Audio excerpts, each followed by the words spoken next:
Hey, good evening. Figured I had a few minutes tonight that wanted to stop out here, and I'm down by Waterloo, Illinois. So wanted to take a little bit of a walk out here, and it's funny as you drive around and en route here, gonna meet some friends for dinner that I met through Farm Bureau and catching up and see what they're thinking on their crops, and just taking a little bit of drive here from St. Louis to Waterloo, Illinois.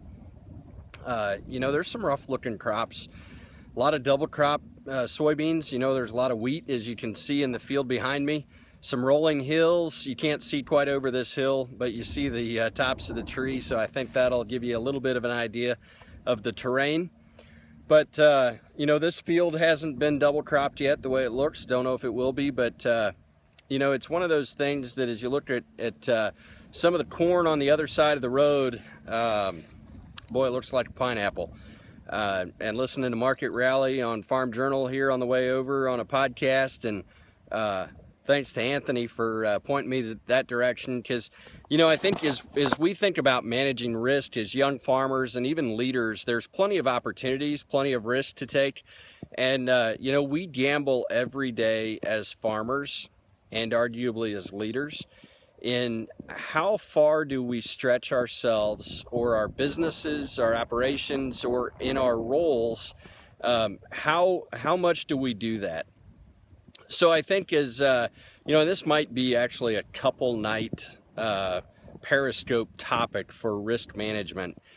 But I think as far as marketing and business goes, and getting involved and thinking about how do I want to grow my operation or my business as a young farmer, those are certain things that we each are going to have a different risk tolerance. So I think part of that is understanding where are you comfortable. Now, as I've been thinking about this topic, somebody mentioned it the other day that they'd like to talk about it. And I think as you look at your risk tolerance, if you've ever done a Dave Ramsey session or a Financial Peace University, part of that is you want to always have a good savings account, because you never know what is going to be that emergency situation that's going to cause me to dip into a savings account. And if you've got a retirement account, you don't want to dip into that, because that, of course, you're going to take a penalty on that, and you're never going to regain that. So it's all about how do you maximize your money. Now, if you talk to others, they're going to tell you that, hey, you need to take risk as a young farmer because you have a lot of potential and a lot of opportunity to challenge kind of the norm, really, right? A 60-year-old farmer, while he might have equity in his operation, he's probably not going to go out and take a lot of risk, because he doesn't have as much time to recover from those as a young individual in farming. Now, I'm not telling you to go out and make stupid decisions, but a young farmer is probably a little more adverse to risk and being able to recover from those, because we have other opportunities and that we can take advantage of. So I think it's important as you think about what risk are you able to tolerate and manage. I think that's where you've got to start and look at yourself. And doggone, with this sun, I can't hardly tell if it's bright or dark out there. Sorry. We'll see if the bald head's reflecting tonight. But so as you think about risk tolerance, whether you listen to a guy like David Cole, I'll tell you, if you have an opportunity to see David Cole, go see him, because that guy, I would have loved to have taken his class. He's a professor from Virginia Tech and now speaks to a lot of ag groups about kind of really transition planning, young farmers in getting involved in farms and ranches, and really managing that risk. So, the other part of that is, of course, going to the banker and understanding what's my equity, what's the equity in my business, how many assets do I have, what's my asset to liability. And if you're not familiar with a cash flow statement and a balance sheet, become familiar with it, because you need to understand where is that risk tolerance of how I want my financials to look. And the banker's going to care about that probably as much, if not more, than you do. But let me just tell you, though, you better know it, because sometimes If you go to a young lender, you might have to help coach them through different scenarios. And that's going to be part of managing your risk, is networking with others to find out how can you manage that financial aspect of whether it be buying more cattle, buying land, buying equipment, and understand what is it that you want to do. Because it's all about building your net worth and equity in your business.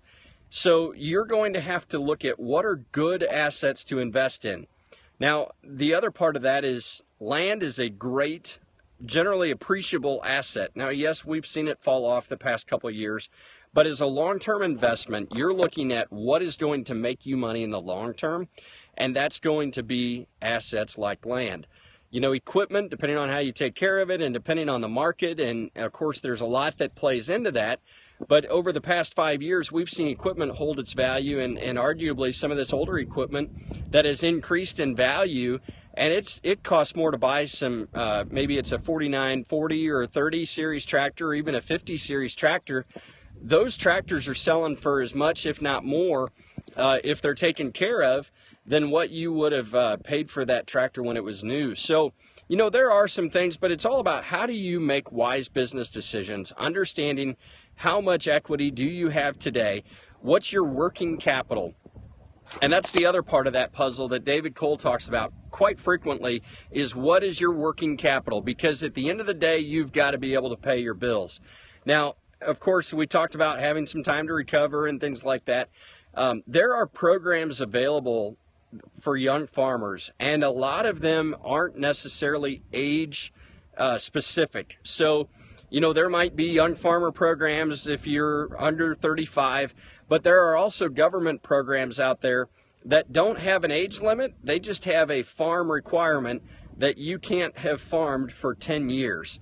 So if you're new and you're still within your first 5 to 10 years, you still qualify for that assistance. And it's kind of a joint partnership between your local farm credit and your local bank. So they are sharing in the risk. And that's how you are able to get cheap money, because you have multiple people sharing in that risk. So a lot of opportunities for a young farmer to manage risk. I think probably tomorrow night we'll talk about grain marketing and how you manage risk that way. But I think from the business standpoint of what are you buying, that's you know, and just getting into farming myself, I can relate to you 300%, because I'll tell you what, we always want a different tractor, we always want a different wagon, we want a different combine, we want a planter with all the bells and whistles, you name it, we want it. But we've got to make sure we're being wise about, can I make that equipment pay? Can I make the asset that I'm purchasing pay based off of the acres I'm going to run through it? And then what are my costs? And it's all about penciling that cost down across my acres. So, you know, understanding that if you work off the farm, then maybe your risk tolerance is a little bit different. In my situation, I don't have to take a family living expense off of the farm. If you're relying on your farm for 100% of that, then you better be doing some math and understand how low are you willing to, what are those little investments that you're going to require from family living expenses? How often do you want to go out to eat? How often do you want to drive a new pickup? When do you want to buy a new tractor? Or if you're saving money for that farm, you're going to have to understand, what are you going to sacrifice to get there? And, you know, I just started reading this book. Seems like I've been reading a lot lately here. I talked a little bit last night about Extreme Ownership, which is a great book for anybody in leadership or even business that's trying to grow and learn. And, you know, as you think about, you know, your business and the farm, this book was written, I found it from my uncle's place. It's called Starting and Managing a Farm. And it's, the earliest date I can see is 1947. And basically they talk about small farms don't pay. That's the opening chapter. Small farms don't pay. So as you think about how are you going to manage if you're just starting and you've got limited acres because maybe your dad or your grandpa or your uncle hasn't necessarily given you the acres that they intend to yet, you have to try and figure out, what am I willing to adopt or accept for a risk as I get started? And maybe it's having an off-farm job that pays for some of those family living expenses and health insurance and the movies on Saturday nights, or going out to eat a couple times a week.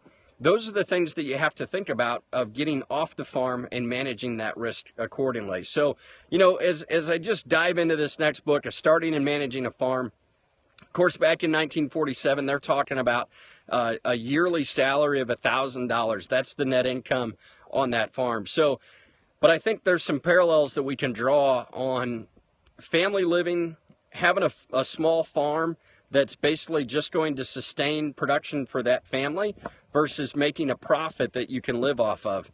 So a bunch of things to think about really as you manage risk, but I think the key is understanding financially what risk are you willing to take as a young farmer. Think about how are you going to develop a plan to buy land, because if you don't own the land, you're going to pay to somebody else, and it's kind of like everybody says you're working for the man. Well, you're not getting as much if you're working for somebody else as what you could by working for yourself.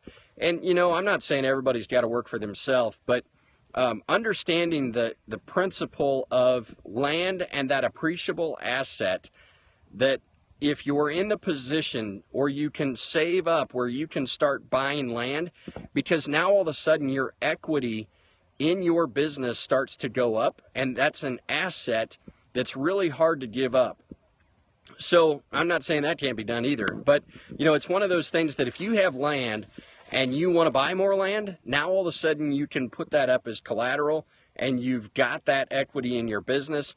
So, without going overboard, much like guys who pay way too much for cash rent, those are things that can help you start manage that risk. So managing and risk. So if you think about what are your goals 3, 5, and 10 years down the road, how many acres do you want to farm? How many acres of that do you want to own? Financially, what do I have in savings today, and what do I need to get to feel comfortable to not only make that down payment using one of the farm programs? And I'll tell you, if you haven't used or looked at one of those farm programs, connect with your Farm Bureau, connect with somebody from your local Farm Service Agency office, and understand those programs. And I'll tell you, ask a couple people. Don't just go one place and find out the answer, because chances are that person may know some nuggets that the next person down the road may not.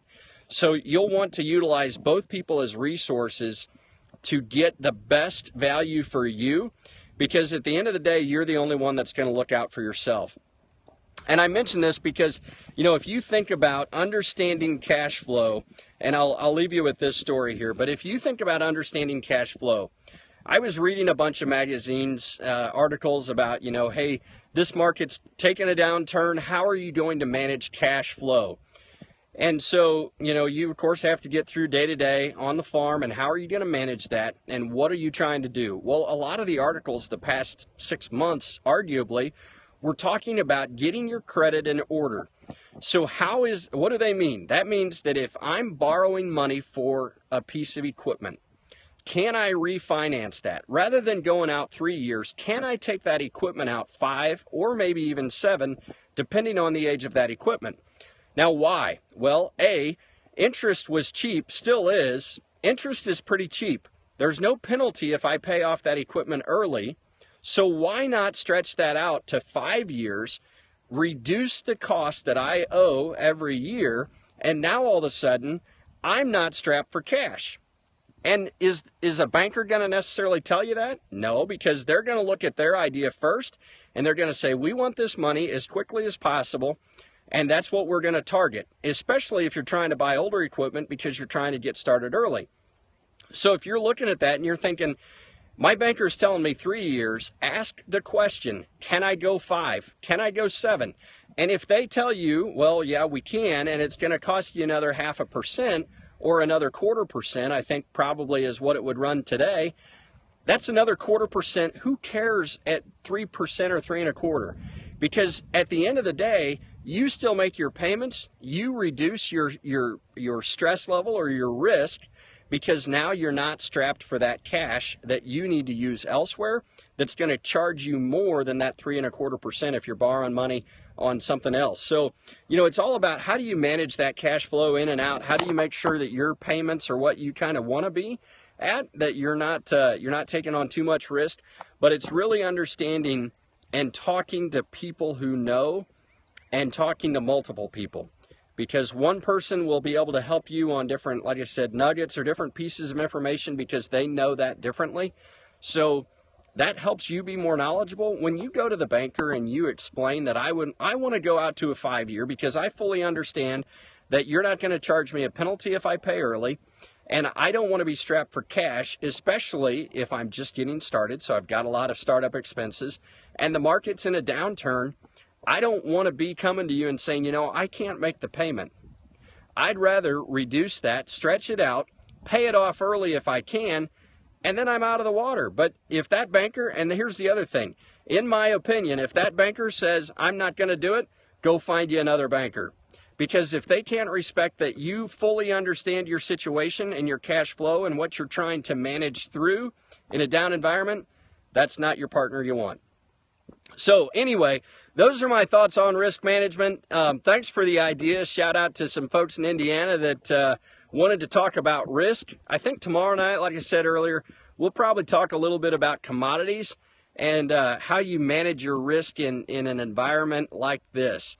With taking quite a bit off of corn here in the past 2 days, we've seen a lot of rallies, and now we're seeing the bears come back into the market here for a little bit. So with that, thanks for joining Supper with Sean. Feel free to share this on Twitter or Facebook or anywhere else if you've got friends that you think may benefit, or if you've got other topic ideas, feel free to shoot it my way. But thanks for watching. We'll catch you tomorrow night.